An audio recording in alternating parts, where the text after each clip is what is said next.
Bonjour tout le monde, ravi de vous retrouver pour l'émission du dimanche 23 mai. Alors c'est vrai que le marché se comporte pas très bien en ce moment. Regardez, le Bitcoin est à 34 500 $, l'Ether lui sur son niveau clé des 2000 $. Donc effectivement, on a un marché qui se porte assez mal en ce moment. Le Binance Coin est à 258 $. Est-ce que c'est signe d'un marché qui finalement redevient bearish? C'est la question qu'on peut se poser. Mais malgré tout, on a vu quand même que cette purge a amené les cours sur des niveaux quand même de support assez importants. Donc il est possible, bien sûr, c'est pas sûr que ça arrive, mais il est possible que les cours rebondissent pour effectuer de nouveaux sommets par la suite. Malgré tout, c'est ce que l'on espère. Et quand on voit un marché aussi baissier, c'est vrai qu'on peut se poser la question, et c'est souvent lorsque l'on doute le plus, que l'on fait des bêtises et que on peut être amené par exemple à revendre des cryptos dans un marché aussi baissier, à un bitcoin à 30 000 $, on peut être amené à le revendre alors que nous avions 2 fois plus d'argent il n'y a pas si longtemps, puisqu'il était à 60 000 $, vous le savez. Et donc c'est vrai qu'il faut faire attention, il faut essayer de réfléchir, de se dire que tout ça en fait c'est des choses qui étaient prévisibles, puisque en fait effectivement quand on regarde les graphiques, il n'y a rien qui nous dit que le marché va monter ou descendre, on n'a jamais de boule de cristal, et en fait on établit une stratégie à l'avance, on essaye de mettre des paliers d'achat et de revente, et si vos paliers de revente n'ont pas été encore atteints, peut-être qu'il est judicieux de continuer à attendre et de ne pas céder à la panique pour tout revendre maintenant, lorsque le marché est peut-être, on ne sait pas, mais peut-être sur son plus bas, sur un dip, on ne sait pas. Alors, on va aujourd'hui faire une analyse, comme d'habitude avant l'introduction, sur le Bitcoin et l'Ether, et peut-être l'altcoin dominance. Et puis ensuite, je vous parlerai donc après l'introduction, d'un projet qui me semble intéressant. Alors, j'ai déjà présenté un projet hier, je vais faire à nouveau le travail aujourd'hui, mais avec vraiment quelque chose d'un peu plus court. C'est une vidéo mixte où je fais des analyses et une présentation. Et on commence donc avec le Bitcoin ici par rapport au dollar. Je suis en weekly, donc regardez, comme je le disais, regardez, donc c'est vrai qu'on a quelque chose, un marché qui était donc très très haussier, donc vous le voyez ici, on a cassé la TH des 20 000 $, nous avons touché les 60 000, et on a une purge qui s'établit. Est-ce que c'est, voilà, on a un Bitcoin tout de même, regardez, qui a pris donc quand même 1000, alors si on reprend de mars 2020 jusqu'au sommet, 1300%, pour désormais en perdre ici, donc effectivement, s'il repère, donc si on revient jusque, donc c'est 1500%, finalement, pour revenir au même prix, ça fait moins 90%, vous voyez, c'est logique, puisque on peut pas perdre plus que 100%, alors qu'on peut prendre plus que 100%, vous comprenez la petite subtilité, bien entendu. Alors ça veut dire que voilà, on a reperdu tout ce qu'on a gagné, donc c'est 1500%, finalement, on en a reperdu la moitié, donc 50%, donc voilà ce qui s'est passé aujourd'hui sur le marché. Est-ce que c'est alarmant? Pas forcément, les personnes qui ont investi, bien sûr, avant les 20 000, donc les personnes qui ont acheté du Bitcoin avant la date du, donc regardez ici, de janvier 2021, sont gagnants encore aujourd'hui.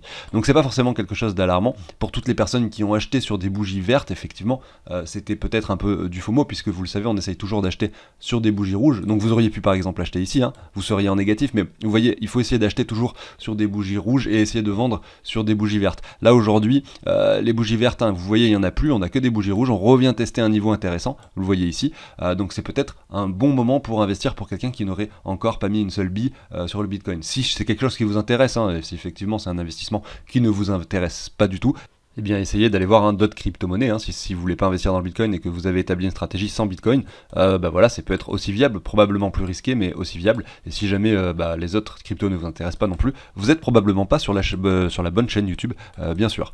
Allez, zoomons un petit peu sur du journalier ici sur le Bitcoin. Regardez, cette mèche est venue chercher vraiment les niveaux bas précédents qui se trouvent par ici, donc c'est assez propre finalement de voir quelque chose comme ça. Elle a été ravalée automatiquement et rapidement ici, donc je suis en daily, pour retourner aux alentours des 42-43 000. Finalement, la baisse est en train de se poursuivre. Est-ce que on va aller voir justement les time frames inférieurs? Est-ce qu'il y a quelque chose de plus à voir? Parce qu'en daily, voilà, on constate simplement un M, on constate ce M qui se situe ici, on constate cette confirmation, cette cassure de trendline et donc cette chute qui a eu lieu, et on n'a rien de plus à dire, puisque vous voyez en daily, en fait ici on n'a pas de W, on n'a rien qui nous indique de structure qui pourrait nous faire penser qu'on dirait plus que finalement ce crash est terminé.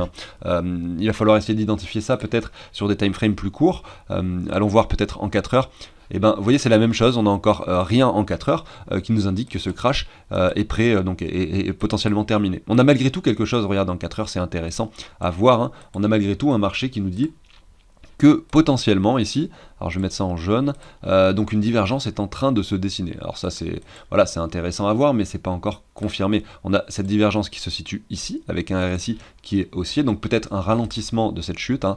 Donc si on prend ceci, comme ceci, vous voyez qu'on a la divergence parce qu'on a un cours avec un prix qui diminue et un RSI qui lui, en revanche, augmente. On vient à chaque fois à s'appuyer sur cette trendline, on va peut-être s'y appuyer une nouvelle fois ici, et pour que justement cette divergence soit confirmée et que donc on ait un marché qui nous indique donc au travers de ce RSI et de cette divergence un marché qui pourrait redevenir haussier, il faudrait que l'on vienne casser cette ligne sur le RSI par le haut à cet endroit là. Donc là si on vient avoir une clôture du RSI à cet endroit là en 4 heures, potentiellement ça veut dire qu'on a un marché peut-être prêt à se retourner, il restera à identifier des W, des choses comme ça sur le graphique. Voilà, mais en tout cas ça peut prendre du temps, hein. Le marché ne va pas se retourner comme ça d'une heure à l'autre, surtout après un crash aussi important, hein. Généralement ça peut prendre du temps, vous le voyez donc, je le répète, en 4 heures, il n'y a encore rien qui nous indique que le marché est prêt à se retourner, malheureusement, hein. On suivra ça sur la chaîne.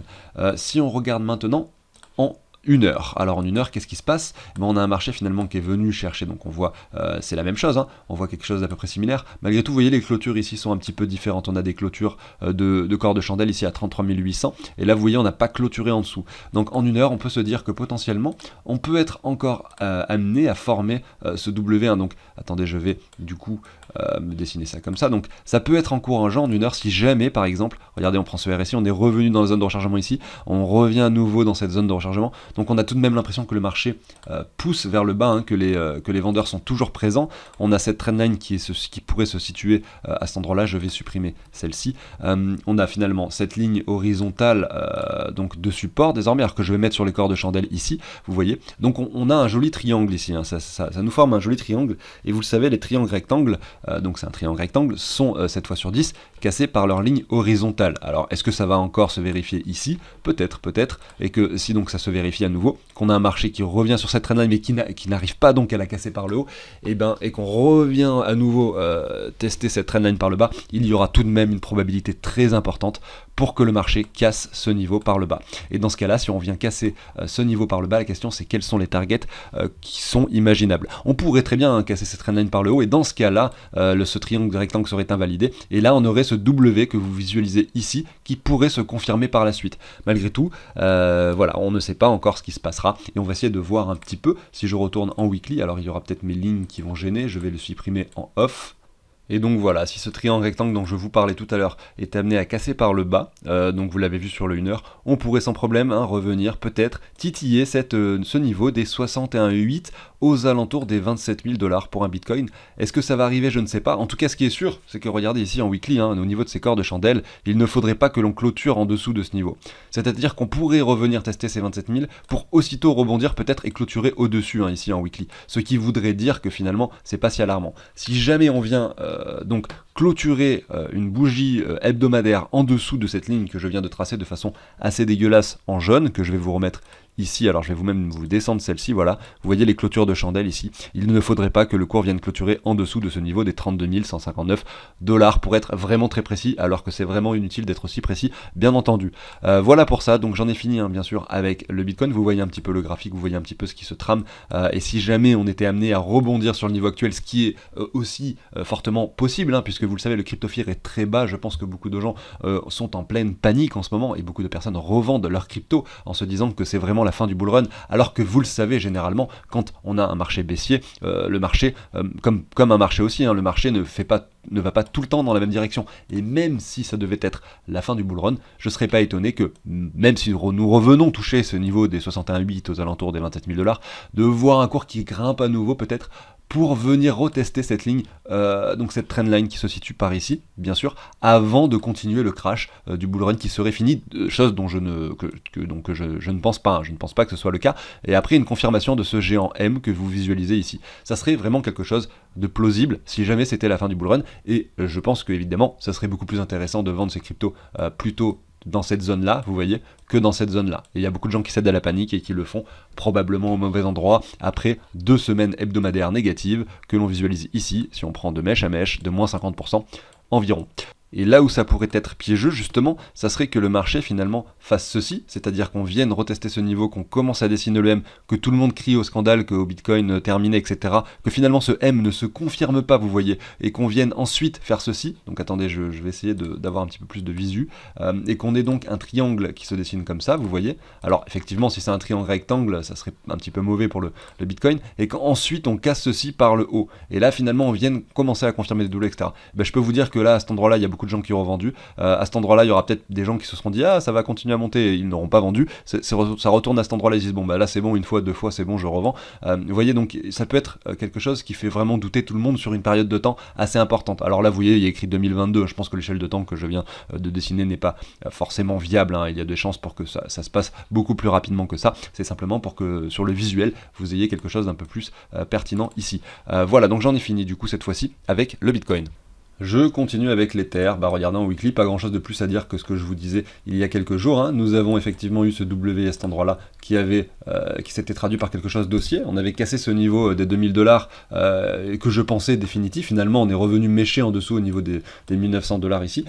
Et nous sommes sur cette grosse bougie rouge énorme que nous avons sur Ether, hein, qui finalement retrace toute la hausse qui avait eu lieu avant.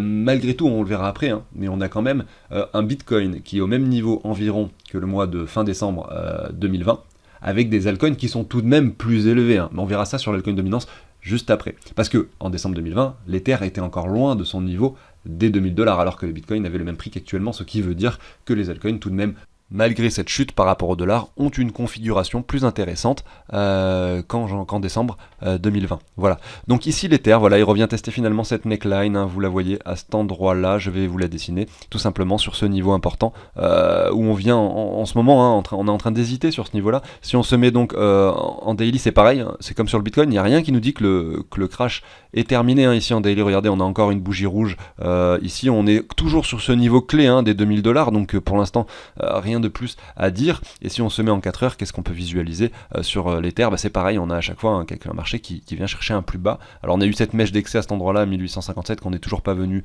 on est toujours pas allé plus bas que cette mèche, mais voilà, ça pourrait arriver peut-être dans les jours qui viennent. Mais vous l'avez vu, hein, quand on se remet, donc du coup je me remets en weekly, on est quand même, hein, sur cette zone. Alors cette zone que je pourrais matérialiser ici avec un rectangle, hein, qui est quand même une zone de résistance, puisque le cours a quand même longuement hésité à cet endroit-là. Donc si on avait un marché finalement un bull run qui n'était pas terminé, selon moi on ne devrait pas aller plus bas que ce niveau des 61,8 qui se situe aux alentours des 1700$ pour l'Ether, comme le Bitcoin, hein, si il casse son niveau des 61,8 qui se situe à 27 000$, je pense que ça peut sentir mauvais, hein, pour le Bitcoin, et ce bull run qui pourrait être probablement remis en question, mais je pense pas que ce soit encore le cas. Il va falloir être prudent et suivre tout ça avec attention, bien sûr. Alors je vais passer sur du coup l'altcoin dominance. Donc là on va voir, c'est un graphique en fait qui représente donc la capitalisation des altcoins par rapport à la capitalisation du Bitcoin, c'est-à-dire que si on a un altcoin dominance qui est élevé, ça veut simplement dire que les altcoins surperforment par rapport au Bitcoin,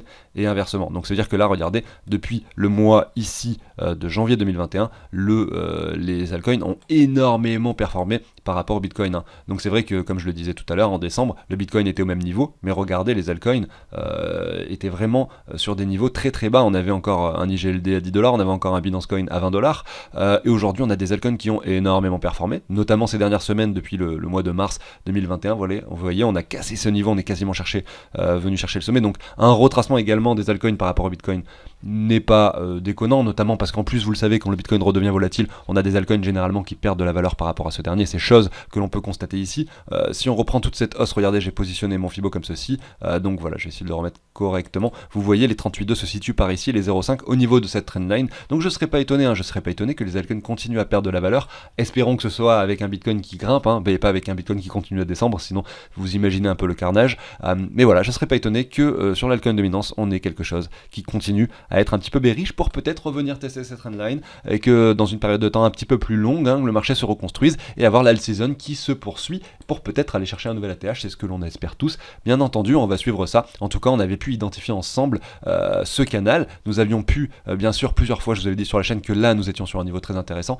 On est revenu tester le haut de ce canal. Là, je vous avais dit peut-être c'est le moment de revendre au moins une partie au cas où si on redescendait, puisqu'on était sur une bonne résistance. Malgré tout, les altcoins ont été très performants, beaucoup plus que ce que je l'espérais, pour revenir quasiment chercher les niveaux niveau, et là désormais c'est maintenant que l'on retrace, donc voilà, c'est assez pertinent. Et d'ailleurs si on reprend cette baisse et qu'on se met un Fibo, regardons jusqu'où on est allé, on a même cassé la zone de rechargement, on est même revenu sur les 0,9, donc on avait des altcoins qui étaient extrêmement performants ces derniers temps, et voilà, et c'est peut-être annonciateur de quelque chose pour plus tard, de très bullish encore sur les altcoins, hein. C'est peut-être juste le début d'une alt season qui pourrait effectivement nous faire quelque chose et dessiner un nouvel ATH, ça serait vraiment incroyable sur le marché, hein, surtout si vous avez diversifié votre portefeuille avec beaucoup de crypto-monnaies différentes, bien sûr, et que vous avez par exemple, hein, je sais pas, 10-15% de Bitcoin et 80% d'autres crypto-monnaies, vous avez un portefeuille qui est relativement risqué, mais effectivement, si ce scénario que je suis en train de dessiner se produit, vous allez gagner beaucoup plus d'argent que si vous aviez eu, par exemple, 70% de Bitcoin et 30% d'altcoin, bien sûr, qui serait un portefeuille bien sûr moins risqué puisque le Bitcoin reste beaucoup plus capitalisé et donc généralement est quand même moins volatile que la plupart des altcoins. Voilà, donc j'en ai fini avec tout ça, hein. C'était aujourd'hui une petite analyse assez complète du Bitcoin, de l'Ether, de l'altcoin dominance. Je vais maintenant vous présenter l'ICO que je voulais vous présenter juste après l'introduction, mais je vais vous parler rapidement de mon tableau que je vous partage sous l'échange d'une donation.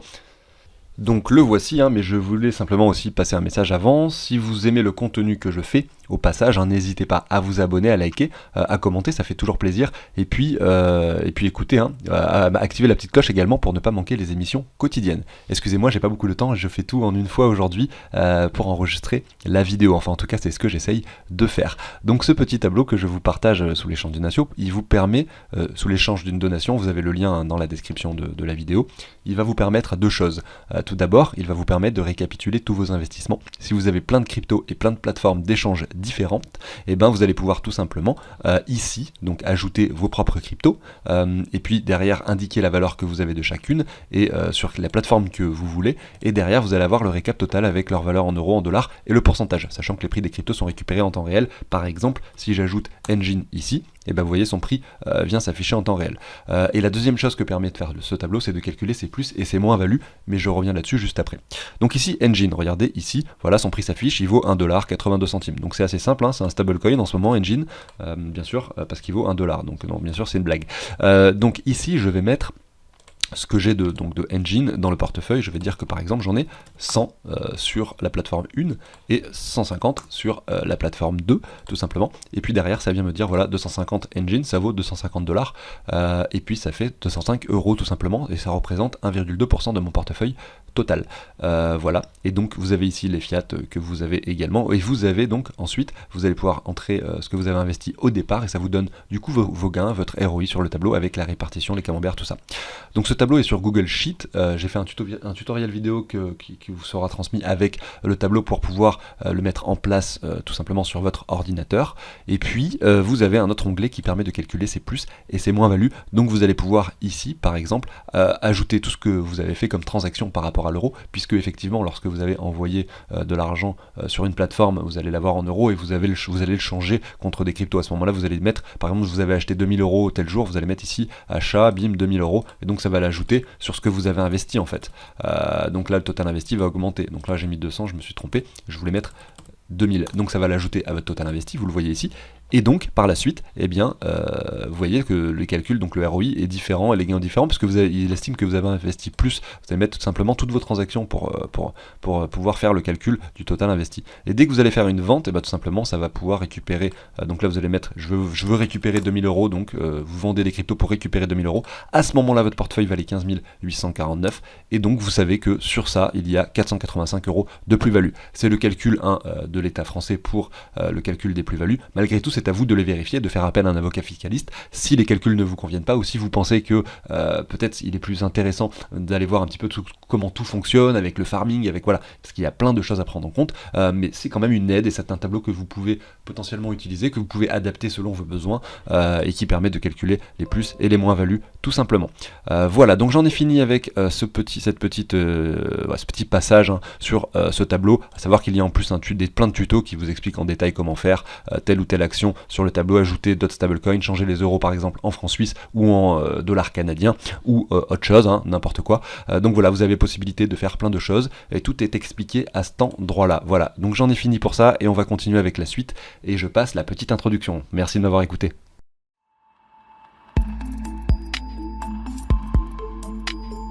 Alors aujourd'hui, on va parler de l'ICO, d'un projet qui s'appelle CRISPR.io. Je vais pas forcément en parler longuement aujourd'hui, j'en referai d'autres vidéos plus tard, et je vous le partage parce que voilà, donc l'ICO dure encore 68 jours, donc voilà, ça a été lancé il y a une semaine, quelque chose comme ça si je ne dis pas de bêtises. Donc vous voyez, hein, le but après c'est d'être listé sur des échanges assez gros, mais je vais vous expliquer un petit peu de quoi il s'agit. On va regarder un petit peu déjà la page principale du site, et ensuite on ira faire un tour sur le white paper de façon assez rapide, comme je vous le dis, même si je pense que je ferai une vidéo un petit peu plus longue où je détaillerai vraiment un peu plus ce projet. Et on va commencer tranquillement. À savoir hein, qu'il y a un lien de parrainage dans la description et on a négocié en fait avec la plateforme pour avoir 15% de bonus supplémentaires si vous décidez de passer par le lien de parrainage. Donc voilà, si vous passez pas par le lien, vous allez avoir 10% de tokens en plus. Si vous passez par le lien, vous allez avoir 25% de tokens en plus. Mais je reviens là-dessus à la fin de la vidéo. Là pour l'instant, je vais vous présenter le projet. Alors l'idée générale hein, de ce projet est d'avoir donc une plateforme dans le futur qui soit utilisable de façon très simple par tout le monde, même les personnes qui n'y connaissent rien à la blockchain, et les personnes qui n'y connaissent rien à la DeFi vont pouvoir également participer à des choses concernant la DeFi sur le projet. En fait l'idée c'est de faciliter, de simplifier la plateforme pour que l'adoption massive puisse se faire et que même les personnes qui n'y connaissent rien puissent utiliser le réseau de façon très simple pour s'envoyer de l'argent, pour effectuer des transactions sur quelque chose de décentralisé, sur peut-être également quelque chose de centralisé, enfin beaucoup de choses en fait qui seraient apportées de façon très simple dans une seule et même plateforme. Voilà, c'est un peu l'idée générale. Alors, avant de regarder le white paper et de rentrer plus en détail hein, sur le projet, parce que là j'ai vraiment fait quelque chose d'assez global, je vous montre rapidement le token donc, qui s'appelle KRP. Il est sur la Binance Smart Chain, hein. Donc vous allez voir quand vous allez procéder tout simplement à l'achat de CRISPR, en fait, vous allez devoir entrer, donc il y a un KYC, donc il va falloir que vous vérifiez votre identité sur le projet, et il va falloir entrer donc une adresse publique Ether, puisque en fait une adresse publique Ether qui est compatible BEP20, parce que vous le savez, tout ce qui est sur la Binance Smart Chain se fait avec des adresses publiques qui sont sur le réseau d'Ether, qui finalement sur par exemple MetaMask, vous avez la compatibilité avec la Binance Smart Chain. Alors je vais vous faire un petit tuto ici très rapide qui va durer 30 secondes pour vous montrer comment faire pour ajouter la Binance Smart Chain sur votre MetaMask. Vous allez simplement aller sur le site Chainlist et ensuite vous allez vous connecter à votre MetaMask. Ici Connect Wallet, vous connectez votre MetaMask et ensuite vous allez ici marquer BSC, par exemple pour la Binance Smart Chain, et vous allez donc tout simplement cliquer sur Connect Wallet. Et ici vous allez vous connecter donc avec Wallet, vous allez signer une transaction et directement, genre je sais plus si c'est signer une transaction mais je crois que c'est ça, hein, et vous allez avoir directement la Binance Smart Chain qui va s'ajouter sur votre MetaMask. Donc c'est vraiment ultra simple avec ce site qui s'appelle Chainlist et je l'avais découvert au travers de la chaîne de Cryptomatrix où il parlait de Layer 2 avec le réseau de Matic. Donc voilà, c'est très pratique et je l'ai utilisé moi et ça fonctionne bien sûr. Alors je retourne sur CRISPR et comme je le disais, hein, je ferai une vidéo plus complète, mais vous pouvez voir ici, visualiser un petit peu les tokens distribution, les allocations, etc. Et vous pouvez donc tout simplement aller sur le white paper pour y jeter un œil et on va en parler rapidement, puisque je referai ça de façon un peu plus détaillée sur une prochaine vidéo. Donc ils expliquent ici tous les problèmes hein, en ce moment, que c'est compliqué, qu'il y a des frais très élevés, que c'est pas intuitif pour les débutants. Voilà, vu que je vous expliquais que le but c'est d'avoir une adoption massive, ils expliquent tous les problèmes en fait d'utilisation qui sont compliqués et difficiles pour des personnes qui souhaiteraient hein, s'y mettre dès maintenant. Donc là ils expliquent tout ça, et là ils expliquent les solutions. Donc une plateforme très facile d'utilisation avec des smart contracts qui sont également très faciles à faire, et voilà, donc là ils veulent carrément intégrer une blockchain qui sera la blockchain de CRISPR. Hein. Pour l'instant, ça sera donc sur le réseau de la Binance Smart Chain et dans le futur, ils veulent créer leur propre blockchain, bien entendu. Alors ensuite, ils parlent un petit peu de leur plateforme et effectivement, ils veulent jongler entre la sécurité et la scalabilité, voilà, et le fait que ce soit également décentralisé puisqu'ils veulent créer tout simplement une partie avec un DEX. Alors justement, ils expliquent hein, ici qu'ils veulent que leur application soit disponible sur le plus d'appareils possible, hein, que ce soit sur le téléphone, sur l'ordinateur. Ils auront également un CRISPR scan, hein, comme l'Etherscan, tout simplement pour pouvoir regarder et vérifier toutes les transactions. L'idée c'est que les fees soient bien sûr réduites, hein, avec ils peuvent faire, je crois, ils ont dit jusqu'à 15 000 transactions par seconde, me semble-t-il. Et puis voilà, derrière il y aura donc qu'est-ce qui sera possible. Alors il y a une chose qui est intéressante, hein, c'est au niveau des stablecoins, j'avais lu ça, ils expliquent justement qu'il y aura des stablecoins associés à toutes les monnaies fiat qui existent sur leur DEX, et donc c'est une chose qu'il faudra suivre hein, parce que ça peut être très intéressant de pouvoir également avoir des stablecoins Et ensuite, ils parlent de la plateforme décentralisée qu'ils veulent créer. Alors je vous invite donc à jeter un œil au white paper. Ensuite, ils parlent de toutes les utilisations possibles et tout ce qu'ils proposeront ici. Et puis ensuite, ils parlent du token plus en détail, à savoir donc ici avec le total le nombre de tokens émis, le prix lors de l'ICO, le prix du listing aussi très intéressant à 35 centimes, vous le voyez ici. Donc il sera listé sur un prix plus élevé que sur lequel il vous est vendu. Et en plus, vous avez 25% de bonus comme je vous disais tout à l'heure. Voilà pour ça. Donc j'en ai fini pour aujourd'hui et j'en reparlerai de façon beaucoup plus détaillée dans une autre vidéo. En attendant, je vous invite à jeter un œil et à regarder le projet plus en détail de votre côté, avant d'investir bien sûr. Et je vais vous parler de comment ça marche. Donc moi j'ai créé un compte, voilà, je suis ici sur le compte que j'ai créé. J'ai donc fait le KYC. Vous voyez ici j'ai 25 KRP, j'ai procédé à un achat, mais vous allez pouvoir tout simplement acheter de deux façons. J'ai fait les tests avec une autre personne. On a fait des tests pour voir un petit peu comment ça marchait. Et il est vrai que donc vous avez ici écrit 10% de bonus, vous allez pas avoir écrit 25, même si vous passez par mon lien, mais c'est simplement parce qu'on a fait le test, c'est simplement lorsque vous allez payer, ils vont toujours vous dire 10%, et ensuite lorsque vous allez recevoir les tokens, vous allez avoir les 15% en plus, parce qu'ils n'ont pas forcément adapté, vu que c'est, vous le savez, donc du coup c'est un accord entre eux et moi, ils n'ont pas forcément adapté la visibilité des 15% sur le site, mais vous les recevrez bel et bien, je vous le confirme, et vous pouvez même le dire dans les commentaires pour ceux qui font des achats, si ça peut en rassurer d'autres, et voilà comment ça marche. Et donc ici vous allez pouvoir décider de payer donc en dollars, en euros, vous pouvez par exemple payer en euros, vous allez mettre ici le nombre de tokens que vous souhaitez acheter, et vous allez avoir donc le bonus, ils vont vous indiquer 1100, alors qu'en fait vous allez avoir 1250, puisque vous aurez 25%, et derrière vous allez pouvoir payer tout simplement avec PayPal à cet endroit là. Alors c'est pareil, j'ai fait pas mal de tests et on avait fait un paiement en Ether et c'est vrai que ça avait mis du temps. Il me semble que ça avait mis genre 2 ou 3 heures avant d'arriver et de confirmer le paiement puisque ça passe sur la blockchain. Si vous payez en revanche en euros sur PayPal, c'est instantané, vous allez directement recevoir les tokens. Alors peut-être que les 15% supplémentaires vont arriver également un petit peu après pour le bonus. Voilà, donc j'en ai fini avec l'explication de ça. Vous avez compris un petit peu l'idée du coup, comment ça marche. Vous avez ici le KYC, vous pouvez payer avant de faire le KYC, faire le KYC après, mais le KYC va vous permettre de pouvoir récupérer les tokens par la suite, sinon ils vont pas vous les envoyer si vous ne vérifiez pas tout simplement votre identité, c'est obligatoire ici sur les réglementations, comme c'était le cas sur Student Coin, vous avez vu, il fallait vérifier, enfin ça dépend en fonction peut-être du montant, le KYC pour pouvoir récupérer vos Student Coin. Voilà, donc écoutez, j'en ai fini avec ça, je ferai une vidéo où je détaillerai un peu plus en détail le projet, il y a beaucoup de choses que je n'ai pas dit, j'ai vraiment fait donc j'en ai parlé de façon assez globale, tout simplement, et on verra ça dans une autre vidéo. Écoutez, merci de m'avoir écouté.